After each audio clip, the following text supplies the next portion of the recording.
All right, hey you guys, welcome back. And I've been trying to come up with some content, especially while I have all my equipment here, getting organized for the new season. And I've been going through my stuff, and it's giving me some ideas and some things I can talk about and produce some content for you guys. And I kind of want to talk about what I feel are the top four baits for using forward facing sonar, at least the top four that I use that I usually always have tied on.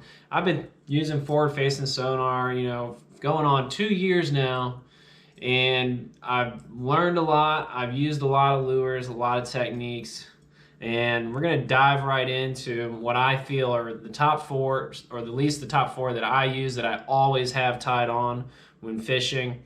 One is going to be just a little swim bait. I believe this is a Kitech, just a little 3.3 with a VMC hook. That is one of my favorite baits to throw. The next would be a Flutter spoon. This is a Nichols. This isn't an 8-inch. This is a 6-inch. I have the 8-inch, but I like these big spoons.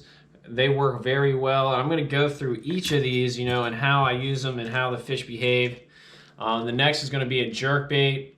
I always have one of these tied on, different depths, just depends on what level the fish are suspended at.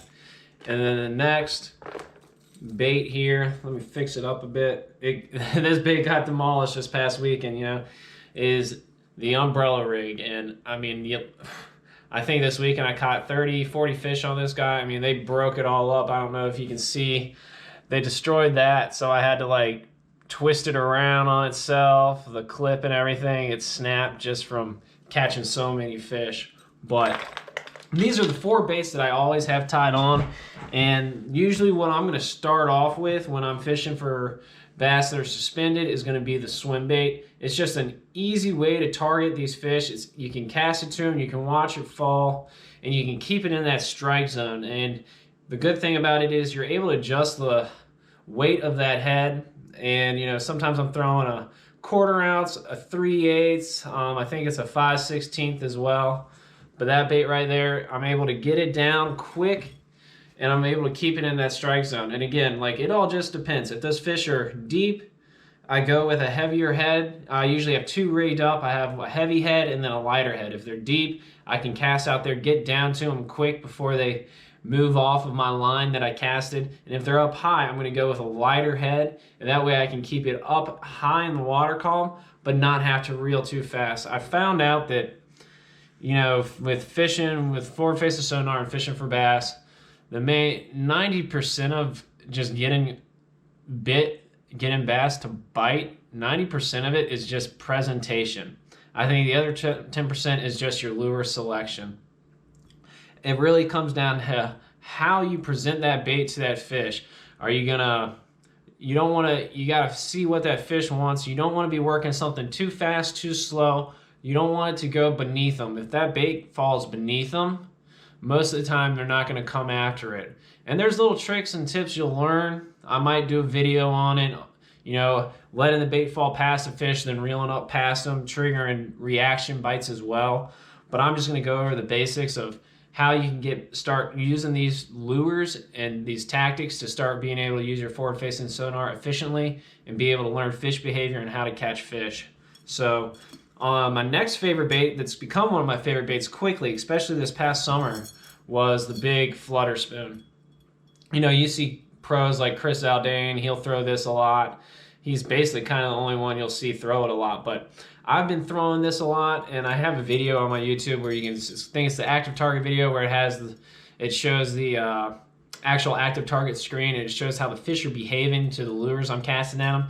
And this has quickly become a great bait. When those fish are schooled up and they're aggressive, being able to cast this out there and let it fall and flutter down past them, and when I rip it up, you'll see them chase it, and then they'll follow it back down, chase it, and eventually one will strike. But that's become a great bait just because it's another bait that you can get a reaction from the fish, because that is a lot of times, the key is you want to get the fish's attention. And you'd be amazed, sometimes certain lures you gotta be within a foot of those fish to get their attention. And with this Flutter spoon, or even the A-rig, if I'm within 3 or 4 feet, I will get that fish's attention. And that's why I really like this. It shows up good on the active target. You can watch it flutter up, get that fish's attention, and it has a slow flutter. When it actually starts catching that water and starts fluttering down real slow, it stays in that fish's strike zone for a long time. So again, as you notice with now 2 of the lures I've talked about, the main key is keeping it in that strike zone. And a lot of these baits are something you can keep in that strike zone. And again, the next bait I always have tied on, I started doing a lot of this past summer, is a jerk bait. When those fish are really keyed in on bait, especially little bait, and I've thrown everything else at them and I just can't get them to react to it or want to eat it, this jerk bait is definitely something that gets their attention, keeps their attention, and it stays in that strike zone, especially a suspended jerk bait or a slow rising jerk bait. So those are the 2 jerk baits I throw. Again, suspended and slow rising. I don't want something that sinks. I've seen too many times where when the bait gets below the fish, again, that is key. When that bait gets below the fish, they're just not going to bite it. So on what I was throwing this weekend, this next bait, everyone knows this bait, the umbrella rig. And it's funny, when I was in high school, you know, I was fishing on the James River here, and I was just thinking to myself, you know, why don't they have a bait where it's got a bunch of wires? Like, I had literally thought of this idea myself. I was like, just look like a little ball of bait, and I was like, I still think they would eat it. And of course, come to find out, a couple years later, someone came up with the idea themselves.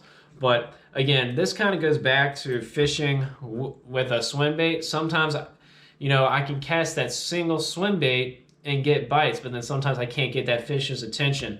And that's where I'll pick up an umbrella rig, and it's just got a more bigger presentation. It takes off a lot more of the water column, gets those fish's attention, and they'll start tracking this thing and just a slow, steady reel, and they'll eat it. And I mean, a couple tricks to it too. Sometimes, you know, giving that twitch of the reel handle, really let that flare out while they're following it, will trigger them to strike at it. And that's another good way to get those bites. But again, same thing with all these lures. It's just something I can reel slow, keeping the fish's strike zone, something higher up in the water column or lower if I need to. I can control the depth of the bait with a lot of different things: the weight of the head, the speed of the reel, and also the thickness of the line, the diameter of the line. So you can go up to a higher pound test if you want to be slow. And if you want to go be a little faster getting down to the fish, you can go with a thinner diameter line, so a smaller pound test to get down there quick. You can change the weights on the head, so that way you can either get down quick or keep it up high. But again, these are the 4 baits that I like to throw. I always have them tied on.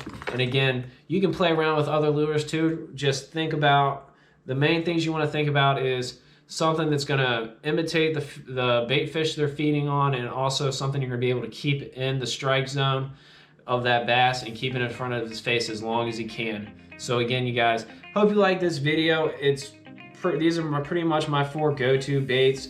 Please go down, hit the subscribe button. I appreciate all the support, and I'll see you guys next time.